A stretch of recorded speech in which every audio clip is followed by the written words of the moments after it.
Many of us read adventure stories in our childhood, dreaming of going on a search for treasure aboard a pirate ship, or at least finding it buried in their backyard. And you are very mistaken if you think that treasure hunters and mysterious artifacts exist only in Hollywood scripts. Are you ready to fulfill your childhood fantasies of treasure and adventure? Then let's go.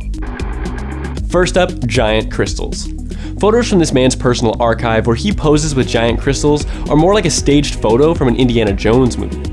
It's hard to believe, but these are real photos that were taken in 2005 by a gem hunter named Paul Van Kannel.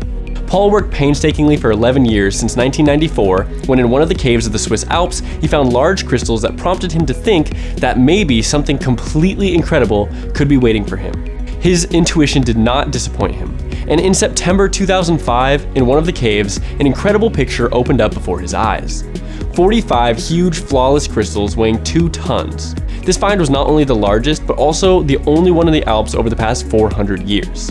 In 2011, one of the museums bought the treasure, and although information about the cost of acquisition was not announced, judging by the size of the stones, Paul surely received millions of dollars. Gold and jewelry in Staffordshire.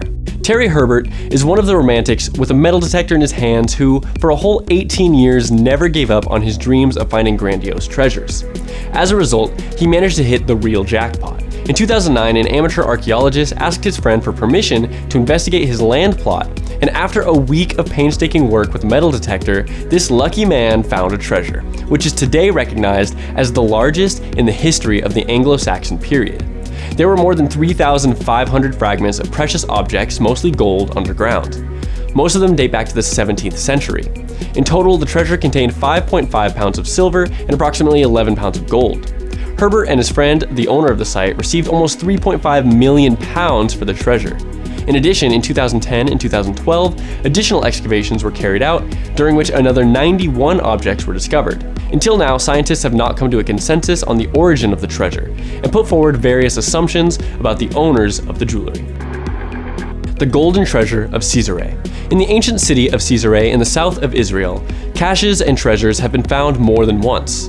But the largest of them was found on the seabed of the ancient harbor of Caesarea National Park by members from the local club of divers. According to random treasure hunters, in the beginning, they actually thought that they had found a set of tokens from a children's board game, but soon realized that they had accidentally found real gold coins. The divers reported their findings to employees from the Marine Archaeology Department nearby. Experts who arrived at the place of discovery using an underwater metal detector found nearly 2,000 gold coins of various sizes and weights. Despite the fact that the coins lay on the seabed for more than 1,000 years, they were perfectly preserved and didn't even require restoration. According to scientists, most likely a shipwreck occurred in this place, although it is not known who exactly owned the coins. One way or another, the coins found are considered the largest gold treasure in the history of the country. In 2012 in Russia, during the restoration of an old house, workers suddenly stumbled upon a secret room, which was not on the floor plan. The cache was hidden with the help of false walls between the second and third floors, and was completely filled with drawers. Imagine the surprise of the restorers when they opened them and discovered a real family treasure. Over 2,000 pieces of silverware and other luxury goods. Among them were sets with coats of arms, Fabergé eggs, candelabra, jewelry, and military decorations of imperial times. All dishes were carefully packed and laid with a cloth soaked in vinegar, which protects silver from oxidation, so most of the jewelry was perfectly preserved and didn't even require cleaning. The treasure was estimated at about $6 million. The Declaration of Independence. Buying various old-fashioned junk in one of Nashville's thrift stores, Michael Sparks, an antique lover, found a curious yellow document without a price tag. Flipping through the notebook, the seller announced that this was an excellent reprint of Thomas Jefferson's United States Declaration of Independence in 1776. He was ready to yield at a residual value of $2.48. And the more Sparks looked at the parchment, the more he became convinced that it was not actually reprinted, but the original. Turns out, it was one of 200 copies commissioned by John Quincy Adams himself in 1820. The happy purchase was made in 2006, and a year later, Sparks sold the Declaration at auction in Burlington for $477,000. This seems to be an astronomical amount, Sparks joked, but after taxes, it's really more of a small fortune than a large one. Magnolias on gold velvet cloth.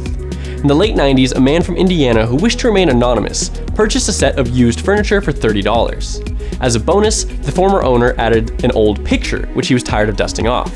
The furniture in the new owner's house quickly found its place, and the painting he received covered a hole that was in the wall.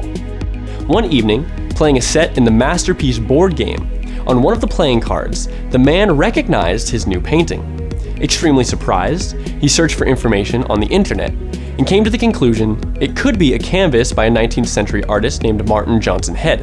The results of the examination conducted by the Edward Kennedy Art Gallery, where most of Head's paintings are actually stored, confirmed the painting Magnolias on Gold Velvet Cloth, which covered the hole on the wall, was an original.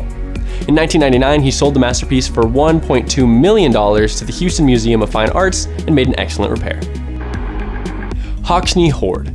The morning of November 16, 1992 for British farmer Peter Walling was no different from the rest. But the day went wrong. Returning from lunch, Walling discovered that somewhere on the road he had lost his hammer. He had to go back and convince a friend to take a metal detector and walk along the route to find his hammer in tall grass. Soon, the search was successful. The detector signaled that there was metal below.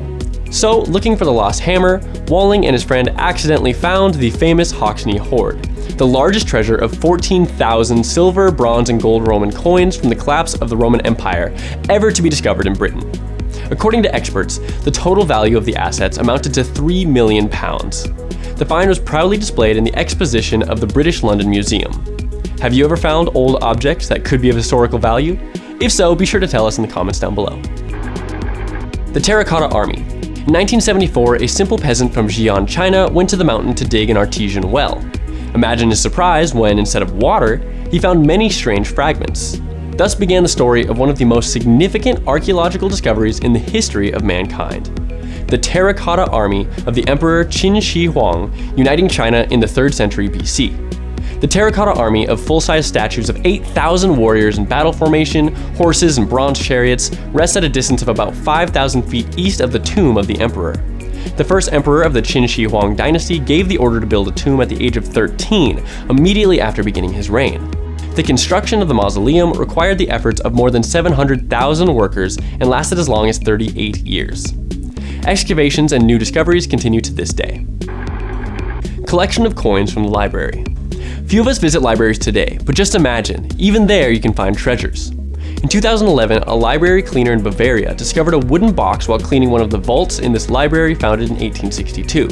At first, she thought the box was designed to store jewelry, and reported this to the library director.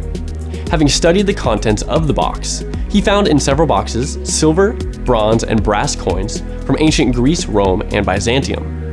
So far, it has not been possible to establish who owned this collection of coins. But the director of the library himself suggested that they could have hidden it from the authorities in 1803 when artifacts were seized in favor of the state.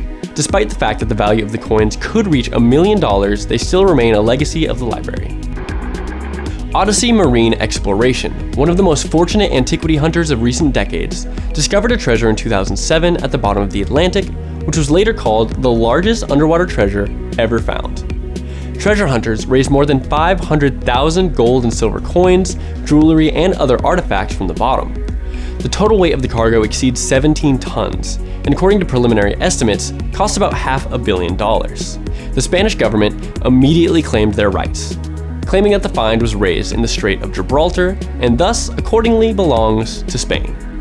During the study of the treasure and the remains of the ship, it was found that in 1804, this frigate transported valuable cargo from Peru, which at the time was a Spanish colony, and was flooded by the British. Just 2 years after the discovery of the sunken ship, the court ordered the American treasure hunters to return the sunken jewels to Madrid, since the company did not have permission to conduct search operations. It is not known whether Odyssey Marine Exploration received any compensation for the underwater work, but most likely after this story, they'll never again be slammed with paperwork. In 2012, treasure hunter Greg Brooks made a sensational report saying that he had found the spot where the British merchant ship Port Nicholson sank. In 1942, 80 miles from New England, it was attacked by a German submarine and sank 10 tons of gold and 71 tons of platinum, estimated at $3.5 billion. In addition to precious metals, there were other valuables on board the vessel which also valued at a large amount. Unfortunately, these treasures have remained at the bottom at a depth of 650 feet, And where the ship is located, there is a very strong current, and the equipment of the company, which is headed by Brooks, is not able to work in such conditions. More sophisticated equipment worth $2.5 million is needed. So this find is still a dream for Brooks. Australian Nugget. In 2013 in southern Australia, one treasure hunter was lucky enough to find a huge nugget weighing 12 pounds. The gold was literally just a few inches from the surface of the earth and was found using a metal detector. The unusual find was estimated at $220 million US, but due to the size of the nugget, this lucky man managed to earn over $350 million for it. Surprisingly, in the same area, a year before this, another lucky man managed to catch a good haul on his metal detector, a nugget weighing 9 pounds. Of course, after such news, a crowd of gold prospectors rushed there. So, have you found anything of value? An old coin? An antique? The friendship that you found along the way? Write about it in the comments down below. And of course, don't forget to hit like if you like this video. Thanks for watching, subscribe for more.